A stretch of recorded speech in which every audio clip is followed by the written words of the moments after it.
way the hosting priority goes for the final, this will probably be your last home game in the tournament. So just what to get this semifinal match at home in front of your own fans, what does it mean to the guys? What does it mean to you to be able to kind of have that match and that home field advantage? Well, I think this is a final for us. So, yeah, to be able to play it at home is extremely valuable, but it means nothing if you don't take advantage of it. So, we've been in these situations years past. I've always said to the guys, it's not easy playing a final at home, but you have to understand the responsibility that goes with it, and you have to take advantage of the opportunity that you are given to be able to play it at home. So I think the mentality is good. I think the guys are, still recovering and trying to get ready from the game on Saturday, but and the two overtimes played in that game, and so we'll try to get back to full energy. This is the second time in the last 3 years you guys have faced a USL team in the semifinals of this tournament. Do you think that says anything about the overall quality of the clubs in the American soccer landscape? Well, I think for sure that the game is progressing at all levels. I mean, it's happening, and that's good for everybody. But yeah, that for sure is happening.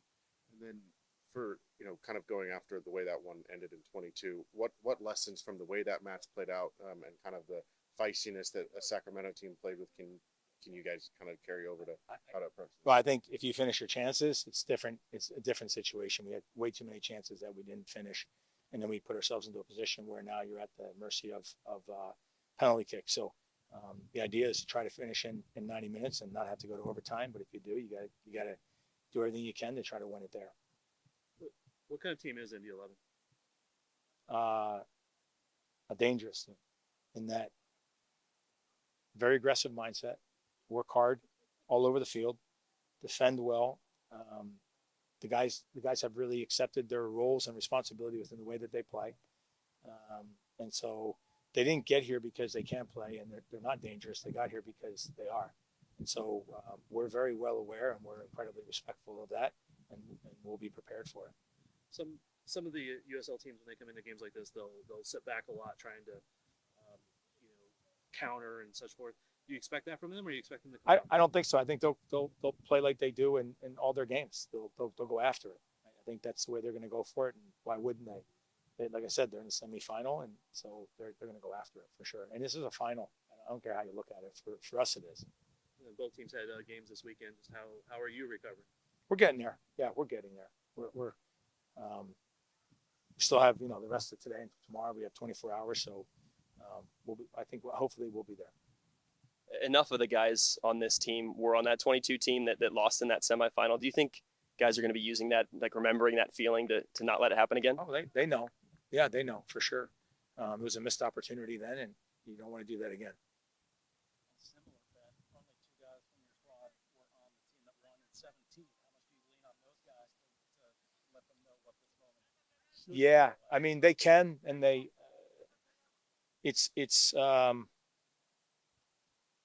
two guys is not a lot, right? But what it does, I do think, is it gives you a little bit of inspiration if you're one of the guys that haven't and you want to win one.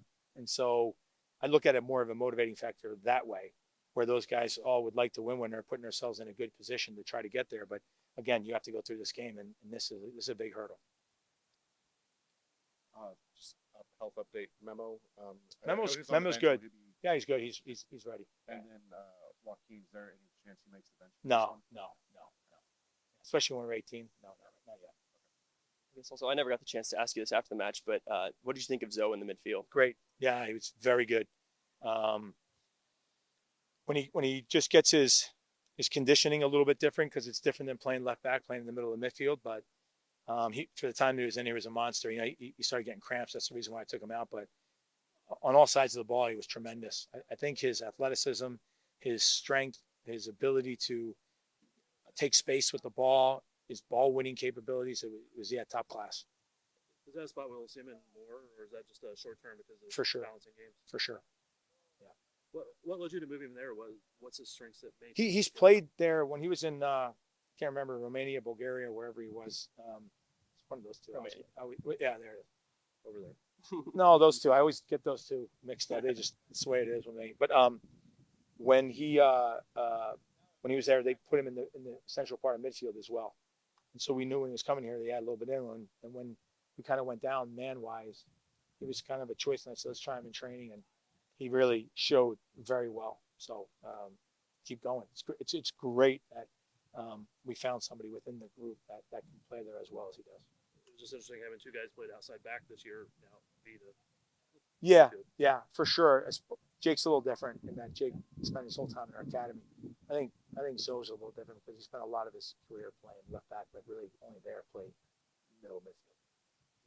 I know you may not be able to answer anything, but just is there any word on Kate? Yeah, he's over there getting his medical. So I think he's getting it tomorrow morning. I think so. Once that goes through, then they sign a document. It should be